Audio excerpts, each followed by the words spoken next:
wind at Angel's Rest Station never stopped moving. It whistled low through the dry grass, kicked up dust from the gravel path, and sent old papers tumbling like forgotten prayers. The sky hung flat and colorless, stretched too thin over a land that no longer promised much. Just one bench, one rail, one water tower leaning like it didn't care anymore. And on that bench, a little girl sat barefoot, knees pulled tight to her chest, a pair of women's boots tied together and slung over one shoulder. She didn't cry. She had cried already, in the cramped train washroom, beside a still hand growing colder by the mile. But tears were for softer places, for people with rooms and warm stoves. Not for the wide, cracked plains where even the sun looked tired of trying. No one had asked her name. The conductor helped her off the train with a stiff hand and said, "Wait here, someone'll come." Then he boarded again. She hadn't asked where the someone might be coming from, or how they'd know she was the one who waited. Her dress was too short now, frayed above the knees. One pocket had a hole, through which poked the ear of a cloth rabbit that had no face. She turned it in her hands over and over like a worry stone. An hour passed. Maybe two. A cart rumbled by and didn't stop. Men came and went, glancing her way the way folks glance at stray dogs, half pity, half fear of being bitten. She watched them without blinking. Dust gathered in the folds of her dress and the corners of her eyes. She blinked once, then stared down the tracks as if she could will the past to turn back and bring her mother upright again. A dog sniffed at her heels and wandered off. Still she sat. When the sheriff came by, he squinted at her as if she were a puzzle no one had asked him to solve. "Where's your folks, girl?" she said quietly. "My mama died today." He rubbed his neck. "Well, you can't stay here." She just looked at him. He shifted his boots, cleared his throat, and muttered something about the preacher's wife maybe knowing what to do. "I'll check in after supper," he said. "See if anyone's claimed you." He didn't ask her name either. Afternoon burned into evening. The wind cooled but didn't stop. A horse approached, slow and heavy, hooves soft on dry dirt. Its rider swung down not far from her, a tall man in a faded coat, wide-brimmed hat pulled low, carrying a small crate of nails under one arm. She watched him the way stray dogs watch people, ready to bolt but hoping. The man didn't look at her right away. He tied his horse, checked his saddle strap, lifted the crate into the wagon hitched nearby. Then finally he glanced toward the bench. She stared straight at him. Something about that stare made him pause. He reached into his coat pocket and pulled out a wrapped sandwich, still mostly intact. Without a word, he crossed the short distance and held it out. She didn't move. "It's turkey," he said.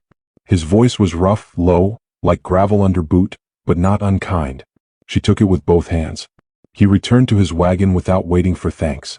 She unwrapped it slowly, carefully, like it might vanish if she hurried. The first bite was too big. She chewed and chewed, eyes never leaving the man. He loaded another small parcel, adjusted the rope, climbed onto the wagon bench.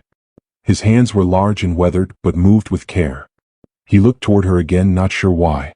Then she said it. "Can I spend a day with you?" No tremble in her voice. No pleading. Just a plain question, dropped like a stone into still water. The man didn't speak for a long time. He looked at the sky, then at her. Finally he nodded once. She stood without hesitation and walked toward him, cloth rabbit dangling from one hand, boots thumping against her back. He didn't offer a hand up. She climbed the wheel herself and settled beside him. "What's your name?" he asked as the wagon creaked forward. "Hetty May." He nodded again. "Ransom Holt." They didn't speak again for miles. The land rolled wide and dry around them. Sparse cottonwoods leaned away from the sun. The wind pulled threads from her hair and made them dance. She let it. He kept his eyes on the road. But every so often he looked sideways to make sure she was still there. At his ranch, the gate dragged along the dirt as he opened it. The place wasn't much. Just a barn, a chicken coop, and a house made of sun-bleached wood that looked like it had been built with more hope than lumber. A clothesline snapped gently in the wind, though it was empty. The porch steps creaked. He helped her down this time. The dog came running, an old mutt with a limp and one ear that bent wrong. Hetty knelt and touched its head. It wagged once and lay down beside her like she'd always lived there. Inside the house was clean but plain. A single chair by the fireplace. A kettle on a hook. A table with two chairs, though one was stacked with old books. She didn't seem surprised by the sparseness. He poured her a tin cup of milk. Set it before her. She looked at it for a long time. He sat across from her and didn't speak. "Where's your wife?" she asked. He blinked once. "Didn't work out." She nodded like that made sense. She sipped the milk. That night, Ransom laid a spare blanket on the couch, then hesitated. "There's a bed upstairs if you'd rather." "I'll stay with the dog," she said. He nodded, lit a lantern, set it by her feet, then climbed the stairs and closed the door, though not all the way. She curled up on the rug beside the dog, Boots tucked under her head like a pillow. He didn't sleep. He sat in the upstairs room looking out the window. The land was so empty it made a man's thoughts echo. In the distance, a coyote howled. He closed his eyes, remembered the sound of a woman crying in a bed that never held children. Remembered how quiet the house had been since. How easy it was to forget what small sounds could mean. Footsteps, breath, the clink of a cup. He listened now. Downstairs, a child was breathing. In the morning, he found her in the barn feeding the chickens. "You know how to do that?" he asked. She shrugged. "I watched. Don't need to work. You're just visiting. I like feeding things." That afternoon, he rode into town to get sugar and flour. She sat beside him again, quiet, watching the wind. At the general store, folks noticed. "That yours, Ransom?" asked the shopkeeper's wife, a pinched woman named Mrs. Patch. "Just for the day," he said. "She looks thin. She's been traveling." He paid and left. The woman watched him go, mouth pursed. Back on the wagon, Hetty said nothing, but her hand was resting on his sleeve. That night, he fixed cornbread. She burned her fingers trying to help. He bandaged them in silence. She didn't wince. They ate together at the table. The second chair had been cleared. After supper, she drew a picture of his horse with a charcoal stub and pinned it to the wall with a tack. "You draw?" he asked. "Sometimes." He looked at it. It wasn't good, but it was alive somehow, lines pressed with the kind of care you don't learn in school. Later, she curled up on the rug again. This time, he put a second blanket over her. She said nothing but shifted closer to the dog, like she'd been waiting for that gesture. He sat in the chair until the fire died low. In the stillness, he said aloud, "I'll take you back tomorrow. They'll know what to do." She didn't answer, but he swore the dog looked up at him like it disagreed. The next morning, he was loading the wagon when the sheriff came riding up. "Morning, Holt," Wexler said, tying his horse to the fence. "Mornin', Dot. That the girl from the station?" Ransom nodded. "You keeping her?" Ransom said nothing. "Well," the sheriff went on, "Preacher's wife is checking with the Burkes. They might take her. Lot of folks asking questions already." "Didn't think kindness needed permission," Ransom said. "Kindness don't. But this town runs on its own kind of oil, and folks don't like when it burns funny." He tipped his hat and rode off. Ransom watched the horizon a long while after. Inside, Hetty was packing her rabbit and Boots into the burlap sack. He leaned in the doorway. "You ready?" She looked up. "Am I going away?" He didn't answer. Her lip trembled for the first time. Then she said, "I can be real quiet if that helps." He stepped forward, then stopped himself. "I'm not sending you anywhere bad. Just someplace with other kids. Maybe someone younger." She looked down. "I ain't small enough," she whispered. His chest hurt in a way he hadn't felt in years. Outside, the wagon creaked under the weight of waiting.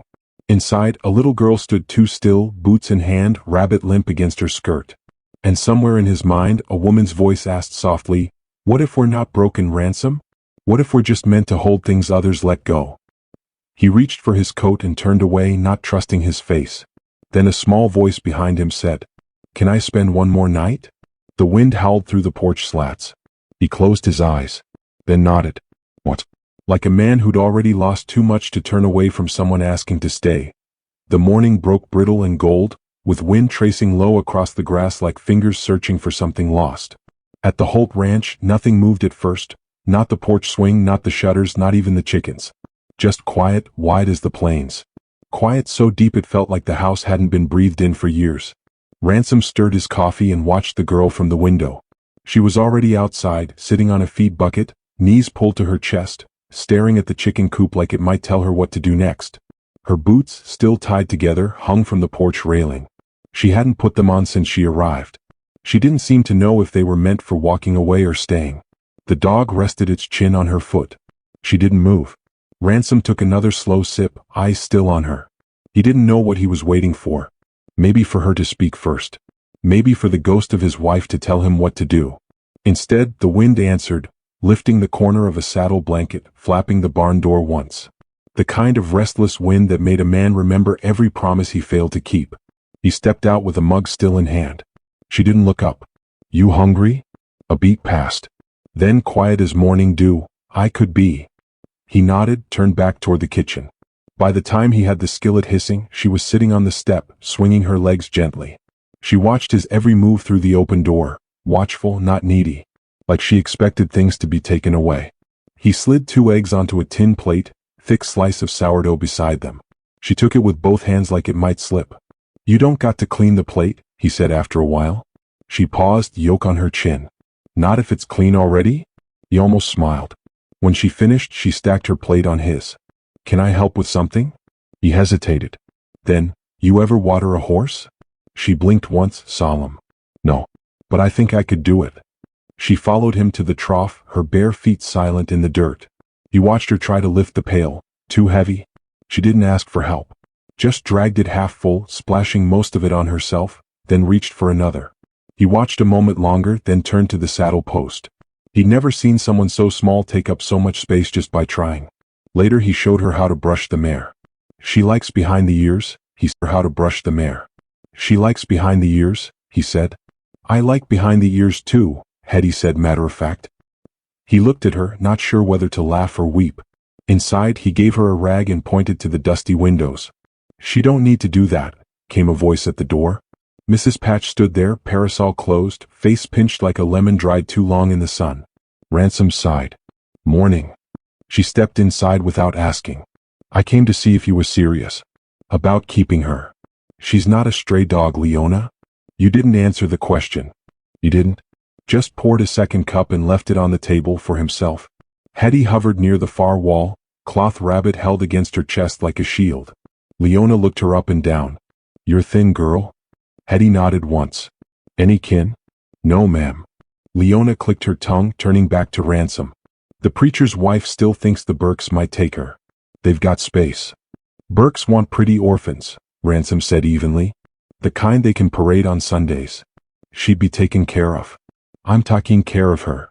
Leona squinted. Ransom, you're a single man. And folk remember things. You really think it's wise after what happened before? Something in his face changed. Quietly. Like a man pulling shut a door you weren't meant to see behind. I think I got more space in my house than half the people preaching from pews. Leona sniffed. She'll break your heart too. Then she left. The door clicked like a gavel. Hetty didn't ask what she meant. But Ransom looked down and saw her holding the rabbit tighter than before. That afternoon, he saddled the mare and handed her the reins. Walk her around the pen. Just slow. She looked up at him like he'd given her something holy. She walked in lopsided circles for 10 minutes. Every few steps, she glanced toward him to see if he was watching. He was. That evening, she carried firewood to the hearth without being asked. He cooked stew. She peeled the carrots, handed them over without speaking. After supper, she curled up again on the rug. But this time she laid her boots beside his by the door. He noticed. Before he doused the lamp, she said into the dark, Did you ever try? Try what? To have kids. He paused. Yeah. Did they come out? No. Was it the mama's fault? He looked toward the window. They said it was mine. Oh. A long silence. Then, soft as a secret, my mama said I was loud and stubborn. But worth it. He swallowed hard. You're quiet now, she added. Guess I am. You still worth it? He couldn't answer. The fire cracked, slow and tired. He left it burning longer than usual. Next morning she was already outside again feeding the chickens. One pecked her hand and she yelped, but laughed too. He stood on the porch with his coffee watching her. The dog nudged his leg. Yeah, he said. I see her too. He hitched the wagon before noon. Need to resupply, he said. Can I come? He hesitated, then nodded. She put on her boots without complaint. They were too big, flopping on each step, but she wore them like armor. The ride into town was quiet, but not empty. She asked what the different clouds meant. He told her which ones carried storms, which ones just passed. Storms always come, she said. Sometimes they leave things behind. At the general store, people noticed again. Mrs. Patch stood outside with the preacher's wife. The Burkes happened to walk by, arms full of fresh fabrics. She'd look nice in blue, Elsie Burke said, fake sweet. She looks nice now, Ransom said and walked past. Inside, Hetty ran her fingers across a row of marbles in a jar. He bought her one. She chose a red one with a swirl like fire inside. You ever play? He asked. She shook her head. Never had no one to lose to. Outside, someone whispered, "That's the cursed rancher's stray." Ransom's spine stiffened. Hetty just kept walking. At the wagon, she said, "They don't know you." He stared at her. "They think they do," she added. "But they don't." He helped her up without a word. Back at the ranch, she set her marble on the windowsill, right where the sun hit it. "It's mine," she said. "But I want to see it shine." That night, she fell asleep with the dog again, Rabbit in her arms. Ransom stayed downstairs longer than usual. The fire snapped. The clock ticked. The boots were still beside his. In the quiet, he whispered, "You're worth it too." He didn't realize she'd heard until she said, barely awake, "I know." The next morning, the sheriff returned. He stayed on his horse. "She's got 2 days," he said. "Burke'll sign. You don't have to make this harder." Ransom didn't answer. "She ain't yours, Ransom." Ransom looked at the house. Then at the small boot prints in the dirt. He didn't look back at the sheriff. He just said, "She didn't ask to be." Inside the house, a girl crouched behind the curtain. She'd heard every word. And her marble fell from the windowsill and rolled across the floor like a truth no one could stop. The rumors came faster than rain after a dry spell. By mid-morning, the general store was thick with it. Women pressing flour into brown paper bags, hands moving automatically while their mouths churned fresher stories than the bread they'd come for. Words like inappropriate, unnatural, and not right floated around like flies in summer heat, buzzing just loud enough for ears meant to hear. Ransom Holt's name hung in the air like the smell of wood smoke that wouldn't lift. They said he'd gone soft. That loneliness had warped his sense. That taking in a little girl without kin or papers or promise of adoption was an invitation to trouble. Not because of what he'd done, but because of what he might. Men who'd lost things were unpredictable, they said. Especially men like Ransom, good with his hands, bad with his luck. When he rode into town to pick up a horseshoe order, the gossip peeled back like curtains behind windows. Eyes darted toward Hetty sitting beside him, small hands clutched in her lap, her red marble in one, cloth rabbit in the other. He didn't say a word. But she felt it, every look, every whisper, every space they were not welcome in. After they left, Mrs. Patch set down her yardstick and said to no one in particular, "You ruin your name for one girl and you'll never get it back." Hetty asked about it on the way home, voice low. "What's it mean to ruin your name?" Ransom didn't answer right away. Just shifted the reins and stared at the road ahead like the answer might be waiting in the dust. "Means folks stop saying it kindly." She was quiet a while. Then, "They already don't say mine kindly." The cart hit a rut. Neither of them flinched.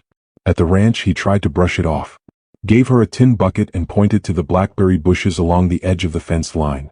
"Pick what's ripe, not green. You'll taste the difference." She worked till her fingers were stained purple. He watched her from the barn, pretending to tack new horseshoes. But his eyes never left her. Not when the wind tugged her dress. Not when the dog curled beside her like a second shadow. Inside that evening, she set the berries on the table with quiet pride. He ruffled her hair.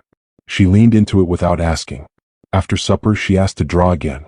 He gave her the last sheet of butcher paper he had, and she took her time. Her lines were slow, intentional, just like everything she did. He didn't look until she handed it to him. It was a sketch of his porch. His boots. Hers. Side by side. He looked at it for a long time. Then said, "I'll find a nail for that." She smiled without showing her teeth. She didn't do that often.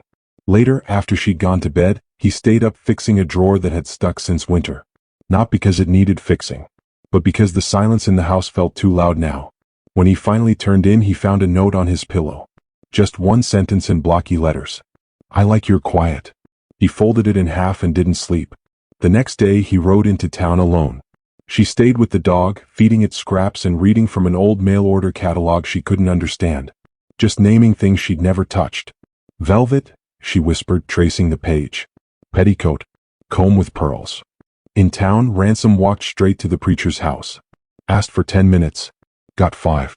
"She doesn't belong with the Burkes," he said. "Ransom," the preacher said gently, "no one's saying you're not a good man. But people have long memories. You think you're helping her, but you're putting a target on both your backs. She needs somewhere to land. I'm not a danger. No one says you are.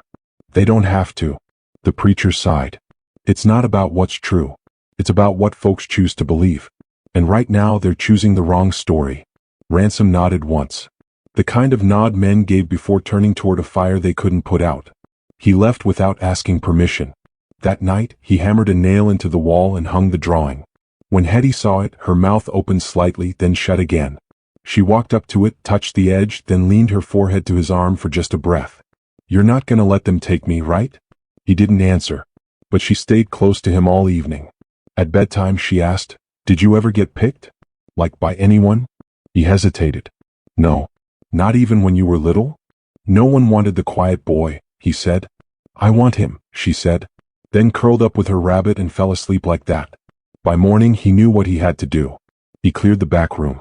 It had been storage, old tack, a broken rocking chair, crates of books from a school his wife once dreamed of building. He opened the window. The light reached in like it hadn't in years. Swept the floor. Fixed the latch. Mended the ripped curtain. Put the drawing above the headboard of the small bed frame he assembled from what he had. It didn't look like much, but it looked like hers. She saw it after lunch and just stood there. "This for me?" "It's a room," he said. "I never had one." He scratched the back of his neck. "Well, it's small." She didn't move. Then she stepped forward and touched the quilt. "You folded it real good." He nodded. And when she threw her arms around his middle, he froze, but only for a second. Then he bent down and hugged her back. Not tight, but enough. In town that same day, someone nailed a notice to the church door. Town council to review custodial concerns regarding orphan minor, 4 days hence. Mrs. Patch passed it with a satisfied hum. The preacher removed his hat and rubbed his eyes. The sheriff spit into the dirt and muttered, "Should have stayed quiet, Holt." When the letter reached Ransom's hands, Hetty was tracing her marble along the porch railing. He read it, folded it, didn't say a word, but she could feel the storm in his silence. That night, she watched him sharpen his knife at the kitchen table, not because he needed to, but because his hands needed something to hold. She said, "If I'm not good, they'll take me, won't they?" He didn't meet her eyes. "You don't have to say it," she whispered. "I know how this works. People leave." He looked up sharply. "You didn't do nothing wrong. They always say that first." He stood, slowly like a man wading through mud, then crouched before her. "You're not going anywhere unless you want to." She blinked hard, then nodded. "What?" Like it hurt. Later he found her sleeping on the floor again, right outside her new room. Not inside it. As if afraid it might disappear if she truly claimed it. He carried her in, tucked the quilt under her chin. Then he stepped back and just stood there. He didn't cry, but something inside him cracked. Quietly. Like a frozen fence post finally giving under spring thaw. By sunrise he'd made a decision. He hitched the wagon and told her they were going somewhere. Where? Somewhere to show him who you are. She didn't ask again. Just climbed up beside him. They rode into town slow, dust curling behind them like the tail of a snake. He stopped in front of the schoolhouse. Classes weren't in yet. Just the teacher, Miss Carlyle, sweeping the steps. He said, "Can we come in?" She looked confused but nodded. Inside, Hetty sat at a desk for the first time. She picked up a pencil like it might bite her. He asked Miss Carlyle for a piece of paper. She gave him one, eyes narrowing. He passed it to Hetty. "Write your name." She looked scared. "You can do it," he said. She wrote, Hetty M. Then stopped. "May," he said gently. She finished it. He nodded. Then turned to Miss Carlyle. "She's not a stray. She's a person." Miss Carlyle swallowed. "I see that," she said softly. Outside someone had seen them. The sheriff, Mrs. Patch, 2 other townsfolk. By nightfall the gossip had changed. But so had something else. When they got home, Hetty hung her paper beside her drawing. Then she looked up at him and said, "Do I have a last name yet?" He paused. Then said, "Not yet." She nodded like she understood. But her eyes said she hoped. That night he sat outside alone, hands clenched tight. He hadn't meant for this to go this far. Hadn't meant for his heart to feel this much again. Hadn't meant for the town to sharpen their knives. But the girl had placed her marble in his boot that morning. And that, somehow, meant everything. The next morning he found her making cornbread with too much salt and not enough flour. "It's bad," she said, defeated. He tasted it. Then said, "We'll try again." She looked up. "We." He nodded. She smiled. But outside, a wagon was already coming down the road. And in it, the Burkes. Coming early. Coming ready. She saw them through the window.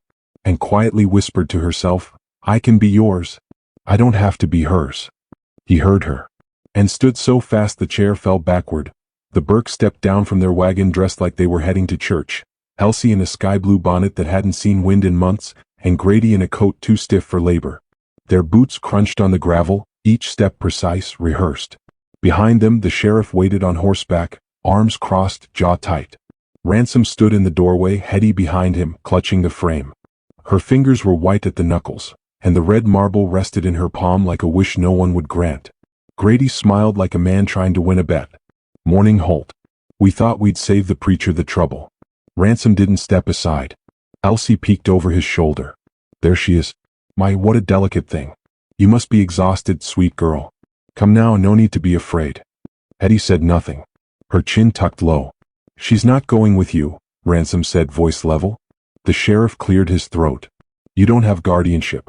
That council notice is valid, and the Burkes were approved yesterday. Elsie nodded quickly. We've already prepared her a room. A real room. Curtains and all. She has a room, Ransom replied. And a name. She's not for display. Elsie's smile thinned. We're offering her stability. This ain't about pride. Grady added, You're a good man, Ransom. But even a good man knows when to let go. Ransom looked down at Hetty. She was still holding the marble, but her eyes were fixed on the floor, not the people, not him. As if she already knew the ending. As if she'd lived it before. He stepped back, not away from her, but toward her. Placed a hand lightly on her shoulder. You want to go with them? He asked. She shook her head once. Say it out loud, he said gently. Her voice trembled. I want to stay. The silence that followed wasn't comfortable. It was sharp and hanging, full of waiting judgments. Elsie adjusted her gloves. She doesn't understand what's best for her. I do, Ransom said. And she does. The sheriff shifted in his saddle. If this goes to vote, Holt, it'll get messy. Maybe ugly. I've stood in ugly, Ransom said. This ain't it. Elsie tried again. She could be part of a real family. She is, he interrupted. She just chose it. Hetty looked up at him then, really looked, and something unspoken passed between them. Not a promise, not yet. But a knowing. The Burkes left without further protest, though Elsie's parting glance said she'd be back, with paperwork and people who spoke in law, not love. Later that afternoon, Ransom walked Hetty up the hill behind the barn, where the prairie met the sky and the earth quieted into soft breath. The wind moved gentle up there as if afraid to disturb the past. A small wooden cross leaned crooked in the soil. My wife's here, he said. Her name was Mabel. Hetty's hand found his. She wanted kids. Always did. Tried 3 times. What happened? They didn't stay. Hetty sat beside the grave, small boots tucked under her skirt. Maybe they were waiting for me. He almost laughed but didn't. His throat was too tight. She used to sit here and watch storms roll in, he said. Said it reminded her that life keeps moving no matter what hurts. They sat together for a while. Hetty placed her marble at the base of the cross. For her, she said. So she knows I'm not taking her place. You're not, Ransom said. You're making a new one. That night, someone left a sack of folded dresses on the porch, small ones gently used. No note. Just kindness, quiet and unannounced. Hetty tried them on one by one. She chose a faded yellow one with a patch at the hem. It looks like mourning, she said. The next day, she braided her hair with a piece of blue ribbon she found in the drawer. Ransom hadn't seen it before. She met him at the table, boots laced, smile soft but sure. Can we build something? Like what? A shelf. For the drawings. He nodded. After chores. In town, gossip softened. Some spoke of scandal, others of stubbornness. But a few, those who'd lost something too, began to understand. The preacher's wife sent over a book of bedtime prayers. The general store owner gave Hetty a tin of peppermint candy. Even the sheriff, when he passed on the road, tipped his hat. At supper, Hetty placed her spoon down and looked across the table. If I had a middle name, what would it be? He thought for a long time. Then said, Hope. Why? Because you didn't ask for it. But you brought it anyway. She smiled and wrote it in the margin of her drawing with a blunt pencil. Hetty may hope. He didn't correct her. That night, as wind picked up and shutters tapped like old bones, she didn't sleep on the floor. She slept in her bed, under her quilt, with her marble on the sill. And when the thunder cracked and lightning split the dark, she didn't cry. But Ransom stood in the hall anyway just in case. She whispered from under the quilt, You can come in if you want. He sat at the foot of the bed. You ever scared of storms? She asked. Used to be, he said. Before I realized they pass. She reached out, found his hand, held it till sleep pulled her under. He stayed longer than he needed to. Outside, the storm rolled on. But inside, the house didn't feel empty anymore. And by morning, there was a letter nailed to the fence. A final hearing date. 4 days. One last chance. Hetty found it before he did. And said nothing. She just folded it and placed it beside her marble. The day of the hearing arrived dressed in gray. The sky held no color, just a flat blanket of waiting. Even the wind had gone still, as if the land itself held its breath. Ransom stood by the window, boots laced, coat brushed, jaw locked in place. Behind him, the kettle hissed, and Hetty sat at the table, hands folded around a cup she hadn't sipped from. Her ribbon was tied crooked that morning. He didn't fix it. They didn't speak much as they rode into town. The wagon's wheels creaked louder than usual, every turn of the axle sounding like a question that had no clean answer. Hetty's hand clutched the pocket of her dress where the marble sat, tucked safe inside with the folded letter. The town square had gathered. Not in celebration, not quite in judgment either. Something in between. Faces peered from behind curtains. A few children whispered. Most grown-ups didn't. The council waited inside the old chapel. 3 elders seated behind the pulpit, paper stacks beside them, ink pots full. The Burke sat near the front, back straight, smiles taut. Elsie wore lace at her collar. Grady's coat was pressed within an inch of its life. Ransom and Hetty walked down the aisle together, step for step. He didn't place a hand on her shoulder. She didn't reach for his. But the space between them was charged, tethered by every quiet act they'd shared since that first day at the station. The preacher stood. We're here to determine what's best for the child known as Hetty May. All parties may speak. Grady went first. Talked of stability, discipline, reputation. He used the word appropriate 6 times. Elsie added that she'd already sewn a quilt. Then came the murmurs from behind. The town seamstress, the grocer's wife, even Miss Carlyle the schoolteacher. One by one they stood. Spoke not with drama but with steadiness. Words like safe, seen, happy entered the room like lanterns in fog. Then the preacher nodded toward Ransom. He rose. She's not just the child I took in. She's a girl who showed up in the world with nothing but grief in her eyes and still gave kindness to my dog, my land, my quiet. He paused, letting the silence hold his next words. She didn't ask to stay. She asked to spend a day. And in that day she became the one thing this place never gave me, belonging. He looked down at Hetty, who looked right back, chin lifted. I don't care what name's on the form. She's already family. The preacher looked toward the girl. Do you want to speak, Hetty? She stood. Her boots made no sound. She reached into her pocket, pulled out the folded letter, the one from the fence, and held it up. I read this every night. The preacher tilted his head. It says I have to leave. Her voice trembled, then steadied. But nobody asked what I want. She turned to the Burkes. I know you have a nice house, but I'm not a hole to be filled. I'm not a picture to fix your wall. Her eyes found Ransom again. He lets me talk without rushing. He makes the fire warm before I wake up. He hung my drawing with a nail, not just a smile. The preacher's brow furrowed. Do you know what adoption means? She nodded. It means I stay. He leaned back, looked at the council. Papers shuffled. Pens scratched. Then silence. A heavy breath before it broke. Hetty May Holt, the preacher said, eyes soft. You can stay. Elsie let out a gasp. Grady stood too fast. But no one moved to stop them as they left. Ransom kneeled beside Hetty. She didn't smile, not yet. Just pressed her head against his shoulder like she needed to feel the earth still held her weight.